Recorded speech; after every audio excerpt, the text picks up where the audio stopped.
Welcome to GK और collection. आज है 19 अगस्त और 19 अगस्त 2023 से करंट अफेयर से जितने भी प्रश्न जो कि प्रतियोगी परीक्षाओं की दृष्टि से महत्वपूर्ण होंगे उन सभी के बारे में डिस्कस करेंगे। साथ ही कुछ महत्वपूर्ण फैक्ट्स पर भी चर्चा करेंगे। आज की क्लास की पीडीएफ फाइल आपको वीडियो के डिस्क्रिप्शन में मिल जाएगी। पीडीएफ आपको हमारे टेलीग्राम ग्रुप में मिल जाएगी। टेलीग्राम ग्रुप का लिंक मैंने डिस्क्रिप्शन में दे दिया है, वहां पर आपको सभी पीडीएफ एक साथ मिल जाएंगे। वीडियो को एंड तक देखें। वीडियो के एंड में जनरल साइंस का एक क्वेश्चन आपसे पूछूंगा जिसका आंसर आप कमेंट सेक्शन में दे सकते हैं। डेली करंट अफेयर्स वीडियो देखने के लिए जीके और कलेक्शन को सब्सक्राइब करें। तो चलिए शुरू करते हैं।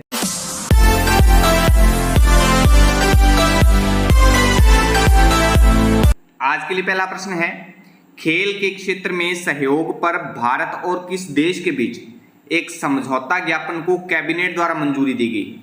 तो इस क्वेश्चन का सही आंसर है ऑप्शन सी, ऑस्ट्रेलिया और भारत के बीच एक समझौता ज्ञापन को कैबिनेट द्वारा मंजूरी दी गई है जो खेल के क्षेत्र में सहयोग से संबंधित है। तो सी ऑप्शन इसका सही हो जाएगा। चलिए इसके बारे में थोड़ा और विस्तार से जान लेते हैं। तो भारत के युवा कार्यक्रम एवं खेल मंत्रालय और ऑस्ट्रेलिया सरकार के स्वास्थ्य और वृद्धावस्था देखभाल विभाग के बीच खेल में सहयोग पर समझौता ज्ञापन को मंजूरी दी गई है। इससे भारत और ऑस्ट्रेलिया के बीच द्विपक्षीय संबंध भी मजबूत होंगे। ऑस्ट्रेलिया के साथ खेल के क्षेत्र में द्विपक्षीय सहयोग से होने वाले लाभ सभी खिलाड़ियों पर समान रूप से लागू होंगे। तो इस प्रश्न से आप इतनी सी जानकारी ध्यान में रखिए। अच्छा, भारत और ऑस्ट्रेलिया के बारे में हम यहाँ पर बात करें तो दोनों देशों को एक साथ देखिए। एशिया महाद्वीप में भारत की लोकेशन यानी दक्षिणी एशिया में आप यहाँ पर देख पा रहे हैं, और यहाँ पर है दक्षिणी एशिया महाद्वीप में ही ऑस्ट्रेलिया की लोकेशन आप देख पा रहे हैं। तो पहले भारत के बारे में देखिए। तो भारत की राजधानी नई दिल्ली है, सबसे बड़ा शहर मुंबई है। भारत के वर्तमान राष्ट्रपति द्रौपदी मुर्मू हैं, उपराष्ट्रपति जगदीप धनखड़ हैं, प्रधानमंत्री नरेंद्र मोदी हैं, मुख्य न्यायाधीश धनंजय चंद्रचूड़, लोकसभा अध्यक्ष ओम बिरला और मुद्रा भारतीय रुपया है। तो भारत के बारे में इतनी सी सामान्य सी जानकारी आप ध्यान में रखेंगे। अच्छा, ऑस्ट्रेलिया के बारे में देखिए। तो ऑस्ट्रेलिया की राजधानी कैनबरा है। वर्तमान सम्राट किंग चार्ल्स तृतीय है यानी थर्ड है। प्रधानमंत्री एंथोनी अल्बानीज हैं वर्तमान। स्वतंत्रता ब्रिटेन से, करेंसी ऑस्ट्रेलियाई डॉलर और कॉलिंग कोड +61 है। तो ऑस्ट्रेलिया के बारे में भी इतनी सी सामान्य सी जानकारी आप ध्यान में रखिए। दोनों ही महत्वपूर्ण देश हैं, तो दोनों देशों के बारे में इतनी सामान्य सी जानकारी हमें पता होनी चाहिए। नेक्स्ट है, हाल ही में राष्ट्रपति द्रौपदी मुर्मू ने कहाँ नशा मुक्ति बंगाल अभियान की शुरुआत की है? तो इस क्वेश्चन का सही आंसर है ऑप्शन बी, कोलकाता में। पश्चिम बंगाल की राजधानी कोलकाता में राष्ट्रपति द्रौपदी मुर्मू ने नशा मुक्ति बंगाल अभियान की शुरुआत की है। तो बी ऑप्शन इसका सही हो जाएगा। चलिए इसके बारे में थोड़ा और देख लेते हैं। राष्ट्रपति द्रौपदी मुर्मू ने नशा मुक्त भारत अभियान के तहत मेरा बंगाल नशा मुक्त बंगाल अभियान की शुरुआत की है। भारत में 10 से 17 वर्ष की आयु के लगभग 15.8 मिलियन बच्चे नशीली दवाओं के आदी हैं। नशा मुक्त भारत अभियान 15 अगस्त 2020 को सामाजिक न्याय और अधिकारिता मंत्रालय के द्वारा 272 सबसे पिछड़े जिलों में शुरू किया गया था। तो इस प्रश्न से भी इतनी सी जानकारी आप ध्यान में रखिए।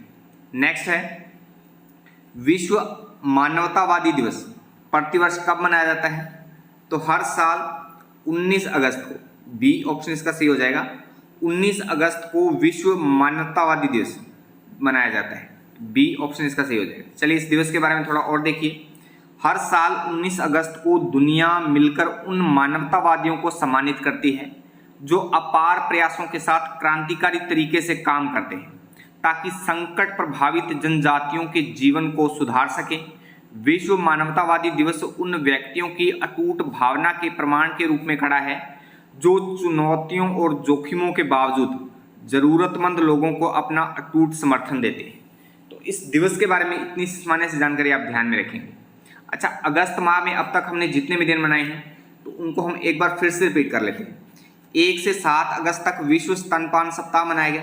1 अगस्त को यॉर्कशायर दिवस, 1 अगस्त को वर्ल्ड वाइड वेब डे, 3 अगस्त को राष्ट्रीय तरबूज दिवस, 3 अगस्त को ही लॉन्ग सिंड्रोम जागरूकता दिवस, 4 अगस्त को अमेरिकी तटरक्षक दिवस, 6 अगस्त को हिरोशिमा दिवस, 7 अगस्त को राष्ट्रीय हथकरघा दिवस, 7 अगस्त को ही राष्ट्रीय जैवलिन थ्रो दिवस, 8 अगस्त को भारत छोड़ो आंदोलन दिवस, वहीं 9 अगस्त को विश्व आदिवासी दिवस, 10 अगस्त को विश्व शेर दिवस, 12 अगस्त को अंतर्राष्ट्रीय युवा दिवस, 13 अगस्त को अंतर्राष्ट्रीय वामपंथी दिवस, 13 अगस्त को ही विश्व अंगदान दिवस, वहीं 14 अगस्त को विभाजन विभीषिका स्मृति दिवस जो भारत द्वारा मनाया जाता है, 15 अगस्त को भारत स्वतंत्रता दिवस, 16 अगस्त को पारसी नववर्ष, 17 अगस्त को मलयालम नववर्ष चिंगम, और 19 अगस्त को आज हमने बात की है विश्व मानवतावादी दिवस।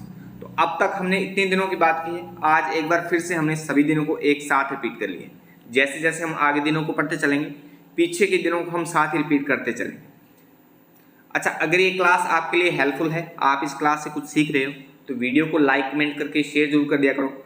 आपके एक लाइक और कमेंट से मुझे मोटिवेशन मिलता है और मैं हर रोज एक नई एनर्जी के साथ आपके लिए अच्छे से अच्छा कंटेंट बना पाता हूँ। चलिए नेक्स्ट है, भारत में पहली बार किस राज्य में नाइट स्ट्रीट सर्किट लॉन्च किया गया है?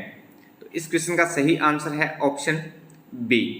भारत में पहली बार तमिलनाडु राज्य में नाइट स्ट्रीट सर्किट लॉन्च किया गया है, तो बी ऑप्शन इसका सही हो जाएगा। नेक्स्ट है, हाल ही में केंद्र सरकार ने 32,500 करोड़ की लागत से कितनी रेलवे परियोजनाओं को मंजूरी दी है?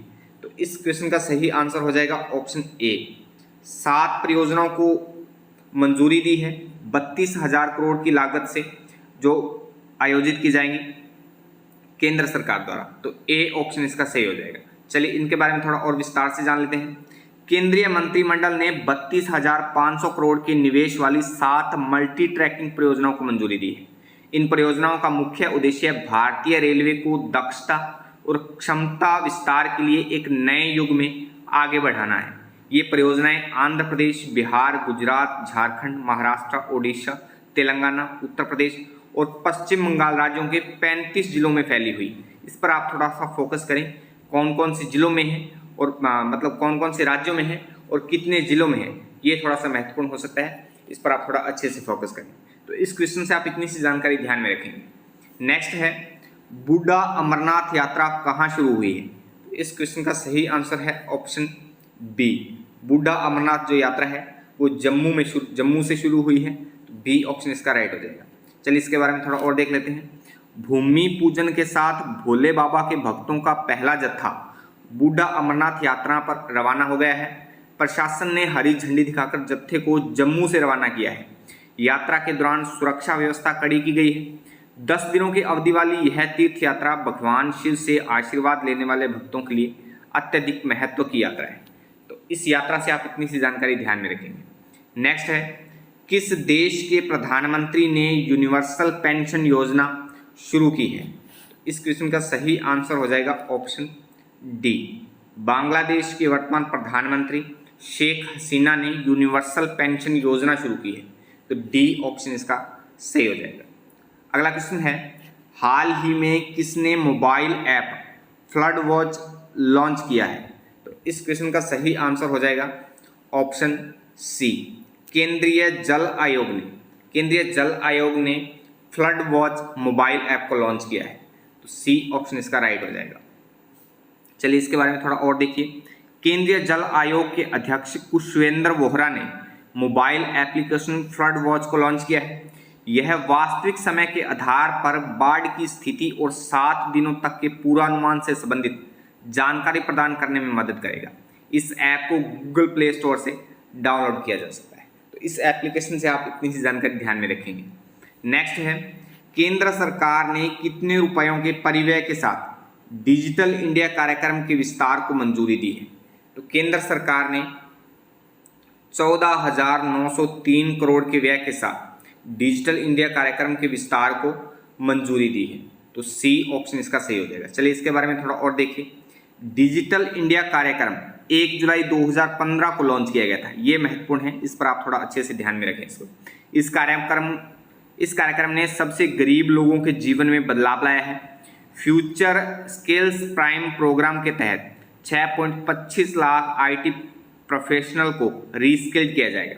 भारत सरकार ने निःशुल्क मोबाइल ऐप उमंग पर वर्तमान में 1700 से अधिक सेवाएं पहले ही उपलब्ध करवाई हैं, तो इस प्रश्न से भी इतनी सी जानकारी आप ध्यान में रखेंगे।